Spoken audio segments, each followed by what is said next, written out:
Let's go over the difference between accessible.org's VPAT service and Accessibility Tracker's auto-generated VPAT. The difference really comes down to who is ensuring accuracy and completeness, and then who is issuing the ACR. Remember that an ACR is just a filled in and completed VPAT. So once we filled in and completed the VPAT, if you're going with the accessible.org service, we're going to issue the ACR. And so we're going to have reviewed everything and have ensured accuracy and completeness.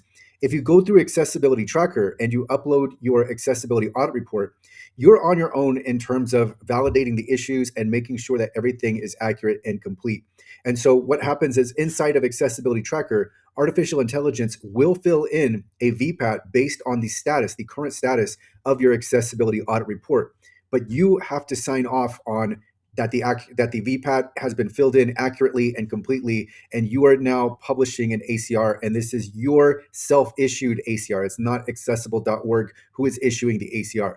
So both good options, but there's the difference. Here we have the new VPAT feature on the homepage. Let's just look at what we have. So AI fills in your VPAT based on your current progress. You upload your audit report, generate a VPAT, and then AI fills in the template. Remember that a VPAT stands for Voluntary Product Accessibility Template. So it is a template that you are then going to fill in with AI, then you review, and then you publish your ACR. So it really just comes down to who is the one reviewing, who's ensuring accuracy and completeness, and then who is issuing your ACR.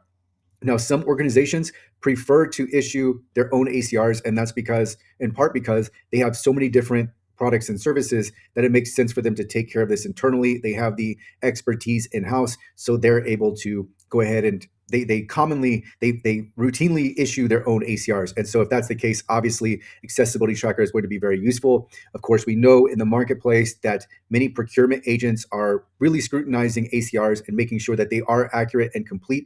And so when you have an independently issued ACR from a reputable company such as accessible.org, then that works in your favor because they know the work ethic and the reputation behind the issuance of the ACR. So that's mostly what's going on here. Then continuing on with this feature, you upload your audit report. The AI Accessibility Tracker is going to extract all of the data from your audit report, and then AI is going to take that data based on your current status and then go ahead and fill in the VPAT, and then it generates the VPAT. So AI is going to map the issues to the WCAG success criteria and fill in the remarks and explanations column.